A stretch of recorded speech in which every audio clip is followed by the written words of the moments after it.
Good morning. Let us revise all the three usages of past continuous tense in today's class, right?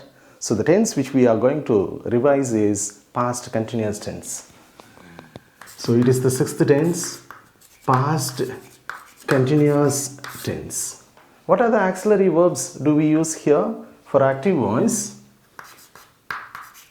Was, were. Then which form of the main verb should we use here? Fourth form of the main verb. Right. Then where will you apply was and where? To which subject will you use was? If the subject is I, he, she, it, you have to use was.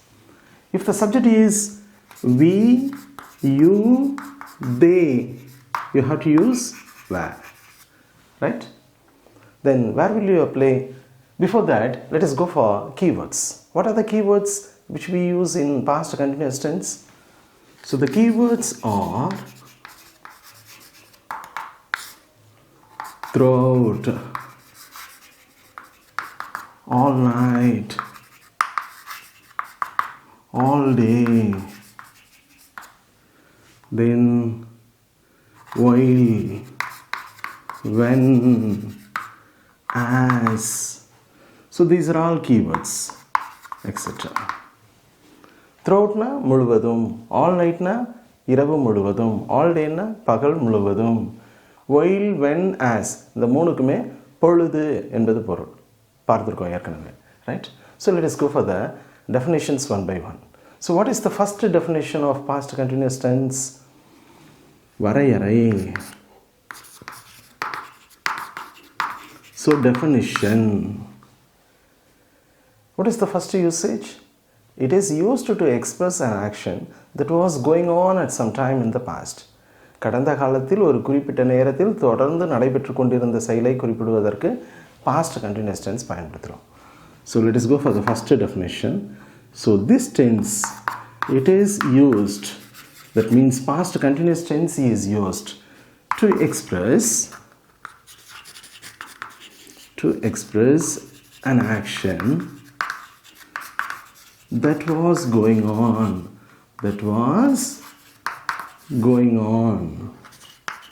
at some time in the past. So கடந்த காலத்தில் ஒரு குறிப்பிட்ட நேரத்தில் தொடர்ந்து நடைபெற்று கொண்டிருந்த செயலை குறிப்பிடுவதற்கு நம்ம past continuous tense பயன்படுத்துகிறோம். இதுதான் முதல் பயன்பாடு, right? So let us see some more example for the first usage. Whenever you make a sentence, you have to follow the sentence pattern. So what is the sentence pattern for active voice? Initially, subject has to come first. Next, auxiliary verb. Next, main verb. Next, extension. Next, at the end, full stop. So this is the sentence pattern for active voice for 12 tenses, right? So whenever you make a sentence, if you follow the sentence pattern, then the making of the sentence is so easy, right? So never forget. Let us go for the example. கடந்த காலத்தில் ஒரு குறிப்பிட்ட நேரத்தில் தொடர்ந்து நடைபெற்று கொண்டிருந்த செயலை குறிப்பிட. அவர்கள் நேற்று மாலை முழுவதும் மைதானத்தில் கால்பந்து விளையாடி கொண்டிருந்தார்கள். யார் விளையாடிட்டு இருந்தது? அவர்கள். ஸோ சப்ஜெக்ட் முன்னாடி வரணும். அவர்களுக்கு என்ன இங்கிலீஷில்? தே. ஸோ தே வந்தால் என்ன போடணும்? Auxiliary verb. தே வந்தால் வேர் போடணும். So they were. சப்ஜெக்ட் போட்டாச்சு, ஆக்சிலரி வேர்ப் போட்டாச்சு. அடுத்தது என்ன பண்ணணும்? மெயின் வேர்ப் போடணும். எத்தனாவது form of the main verb பண்ணணும்? Fourth form of the main verb. இங்கே என்ன செயல்? விளையாடி கொண்டிருந்தார்கள். விளையாடுறதுக்கு என்ன இங்கிலீஷில்? ப்ளே. So they were. ப்ளேவோட ஃபோர்த் ஃபார்ம் என்ன? So they were playing. என்ன விளையாடி கொண்டிருந்தார்கள்? ஃபுட்பால். ஸோ அதெல்லாம் extension. So they were playing football. எங்கே விளையாடிட்டு இருந்தாங்க? மைதானத்தில். ஸோ மைதானத்துக்கு இங்கிலீஷில் ground. Ground is a bigger place and also it is a marked place. So when you mention a marked place, you have to use in. So they were playing football in the ground. Ground is a common noun. When you want to make a common noun into a proper noun, we have to use the. So they were playing football in the ground. எப்போ? நேற்று மாலை முழுவதும். முழுவதும்க்கு என்ன keywords சொல்லியிருக்கோம்? Throughout. So throughout நேற்று மாலை முழுவதும். நேற்று மாலைக்கு என்ன இங்கிலீஷில்? Last evening. So they were playing football in the ground throughout last evening. Right. So நேற்று மாலை முழுவதும் அவர்கள் மைதானத்தில் கால்பந்து விளையாடி கொண்டிருந்தார்கள். Let us see some more example. Another example. நாங்கள் நேற்று இரவு முழுவதும் தேர்வுக்காக தயார் செய்து கொண்டிருந்தோம். யார் தயார் செய்து கொண்டிருந்தது? நாங்கள். பாருங்கள், இரவு முழுவதும் ஒரு செயல் என்ன செய்து கொண்டிருந்தது? செயல் புரிந்து கொண்டிருந்தது. அந்த மாதிரி செயலை குறிப்பிடுவதற்கு நம்ம என்ன டென்ஸ் பயன்படுத்துகிறோம்? Past continuous. மறந்துடாதீங்க, பயன்பாட்டின் அடிப்படையில் தான் காலங்கள் தேர்ந்தெடுக்கப்படுகிறது. அதனால் நம்ம பேசுவதற்கு முன்பு அது என்ன பயன்பாட்டில் வருது, எந்த சூழலில் வருது, அப்போ தான் அதற்கான டென்ஸை நம்ம பயன்படுத்த முடியும். ஸோ நாங்கள் தயார் செய்து கொண்டிருந்தோம். நாங்களுக்கு என்ன இங்கிலீஷில்? வி. வி வந்தால் ஆக்சிலரி வேர்ப் என்ன பண்ணணும்? வி வந்தால் வேர். வி வந்தால் வேர் போட சொல்லியிருக்கோம். So we were. நாங்கள் என்ன செய்து கொண்டிருந்தோம்? தயார் செய்து கொண்டிருந்தோம். வினைச்சொல் போடணும், main verb, fourth form of the main verb. தயார் செய்கிறதுக்கு ப்ரிப்பேர். ப்ரிப்பேரோட எத்தனாவது ஃபார்ம் போடணும்? Fourth form. So they were we were preparing. நாங்கள் தயார் செய்து கொண்டிருந்தோம். எதற்காக தயார் செய்து கொண்டிருந்தோம்? தேர்வுக்காக. when you mention the reason you have to use for. தேர்வுக்காக அந்த வேலை நடக்குது, அதனால் நம்ம என்ன பண்ணணும்? for போடணும். So for the examination or for the test. So we were preparing for the test. எப்போ? நேற்று இரவு முழுவதும். ஸோ இரவு முழுவதுங்கிறதுக்கு நம்ம என்ன பண்ணலாம்? ஆல் நைட் பண்ணலாம், அல்லது த்ரூஅவுட் லாஸ்ட் நைட் பண்ணலாம். நோ ப்ராப்ளம் அட் ஆல், எப்படி வேணால் பண்ணலாம். All night yesterday. நேற்றுங்கிறதுக்கு என்ன இங்கிலீஷில்? Yesterday. So we were preparing for the test all night yesterday. Right? So let us go for the next definition. So definition number 2. So this is first. Then second definition. Where will you apply past continuous? That an action was happening at some time, a new and more important action happened. கடந்த காலத்தில் ஒரு குறிப்பிட்ட நேரத்தில் ஒரு செயல் தொடர்ந்து நடைபெற்று கொண்டிருந்த பொழுது புதிதாக ஒரு செயல் நடந்திருக்கும். அந்த மாதிரி சூழலை, அந்த மாதிரி செயல்களை நம்ம பாஸ்ட் கண்டினியூஸ் டென்ஸில் சொல்லணும். ரைட். ஸோ தொடர்ந்து நடைபெற்று கொண்டிருந்த செயலை பாஸ்ட் கண்டினியூஸ்லையும், புதிதாக நடந்த செயலை சிம்பிள் பாஸ்ட் டென்ஸ்லையும் சொல்லணும். இங்கே நாம் 2 காலங்களை பயன்படுத்துகிறோம். அப்போ அந்தந்த காலத்துக்குரிய சூத்திரங்களை பயன்படுத்தணும். So simple past tense 5th tense, போன டென்ஸ் பார்த்தோம். ரைட். ஸோ அப்போது செகண்ட் டெஃபினிஷன் என்னங்க? when the action was happening, that an action was happening at some time, JBPNING, okay, happening at some time in the past, at some time in the past. என்ன இருக்கும்? கடந்த காலத்தில் ஒரு செயல் தொடர்ந்து நடைபெற்று கொண்டிருந்த பொழுது புதுசாக ஒரு செயல் நடந்திருக்கும். A new and more important action happened. A new and more important action happened. More important action happened. So this new action must be told in simple past tense. This new action must be told in simple past tense. Continuous action must be told in continuous action must be told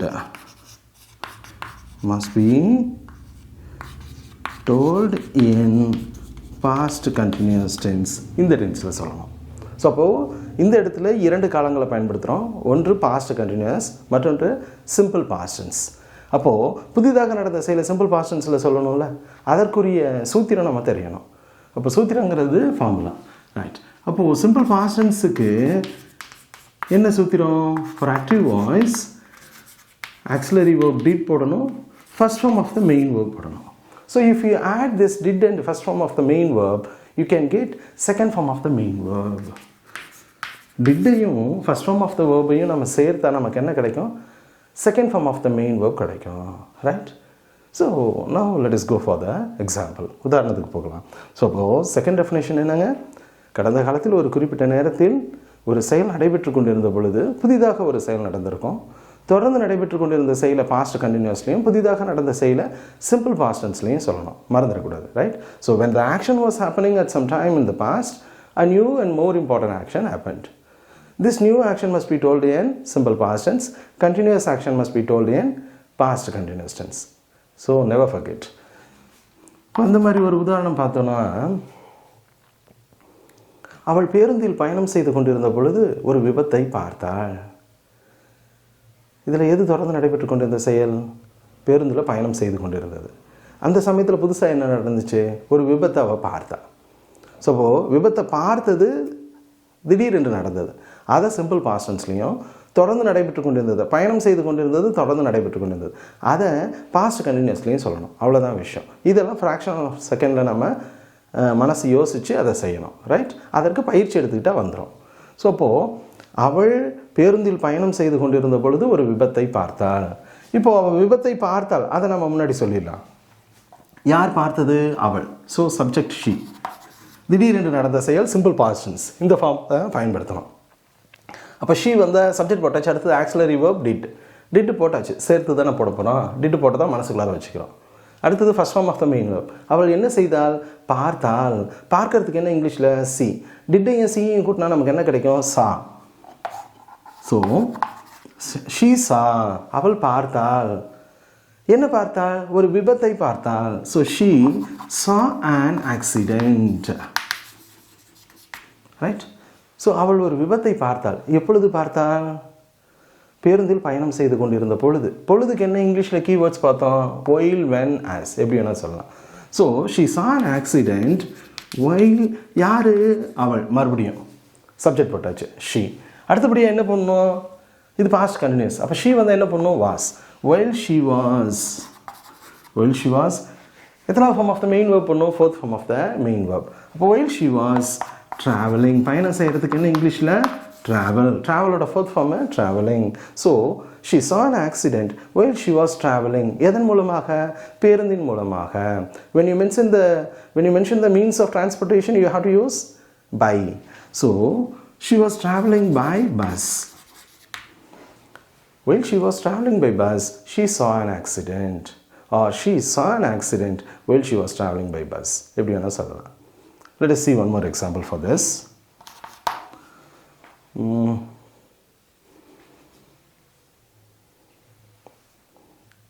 Okay.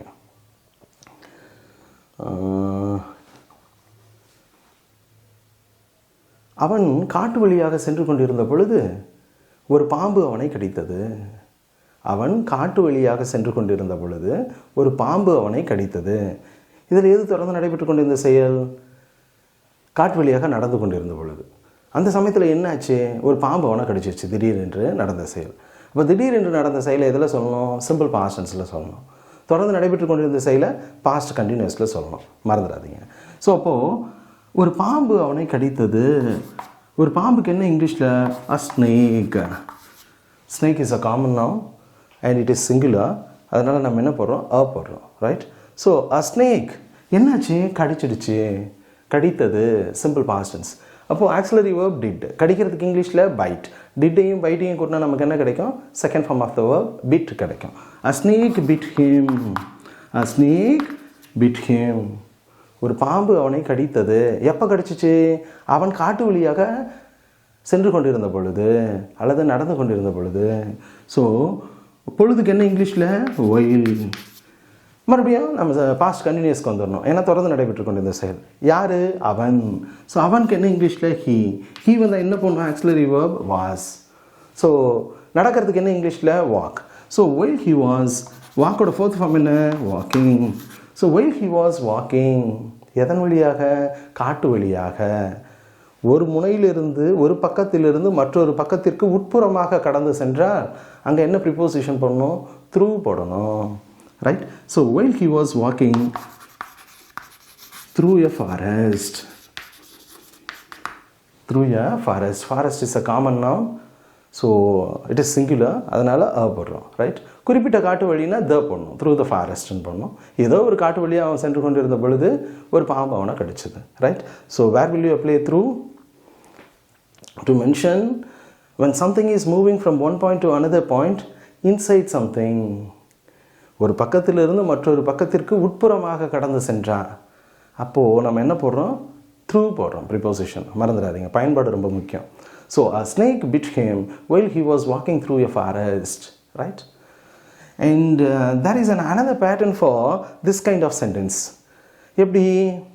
அதுக்கு ஒரு உதாரணம் பார்க்கலாம். தலைமை ஆசிரியர் உள்ளே நுழைந்த பொழுது நாங்கள் மாணவர்கள் வகுப்பை அட்டன் செய்து கொண்டிருந்தார்கள், கலந்து கொண்டிருந்தார்கள், அல்லது வகுப்பை கவனித்து கொண்டிருந்தார்கள், right?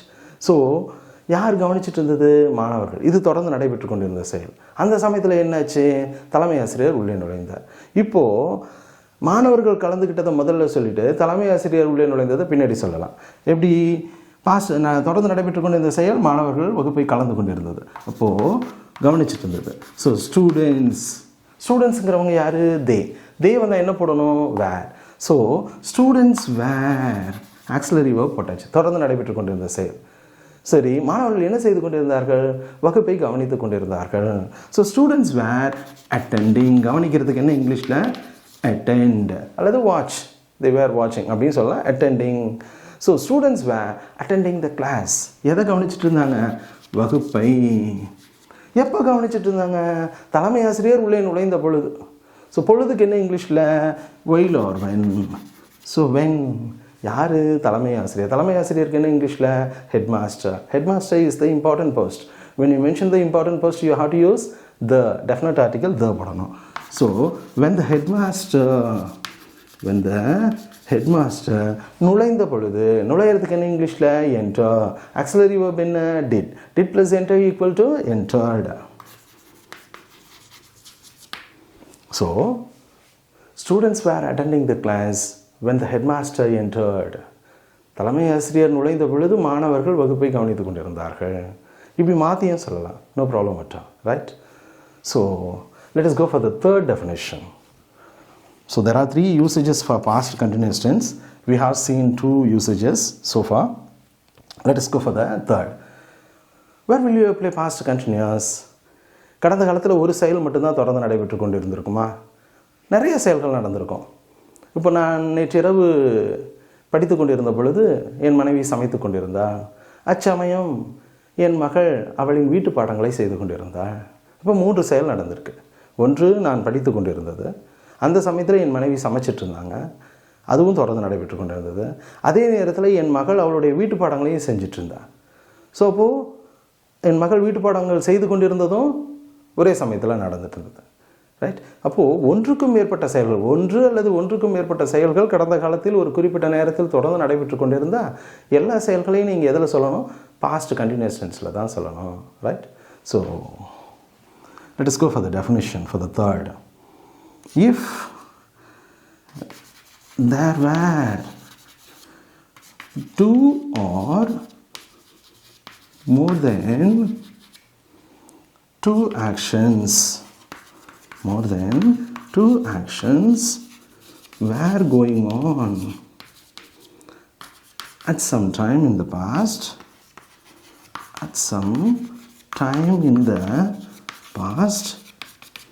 then past continuous tense must be applied for all. நல்லா கவனிங்க. 1 அல்லது 2 அல்லது 2க்கும் மேற்பட்ட செயல்கள் கடந்த காலத்தில் ஒரு குறிப்பிட்ட நேரத்தில் தொடர்ந்து நடைபெற்று கொண்டிருந்தால் எல்லா செயல்களையும் நீங்கள் எதில் சொல்லணும்? பாஸ்ட் கண்டினியூஸ் டென்ஸில் தான் சொல்லணும், ரைட்? கடந்த காலத்தில் ஒரு செயல் மட்டும் ஒரு குறிப்பிட்ட நேரத்தில் தொடர்ந்து நடைபெற்று கொண்டு இருந்திருக்காது, ஒன்றுக்கும் மேற்பட்ட செயல்கள் நடந்திருக்கும். அப்போ எல்லாத்தையும் நீங்கள் சொல்வதற்கு பாஸ்ட் கண்டினியூஸ் தான் பயன்படுத்தணும்.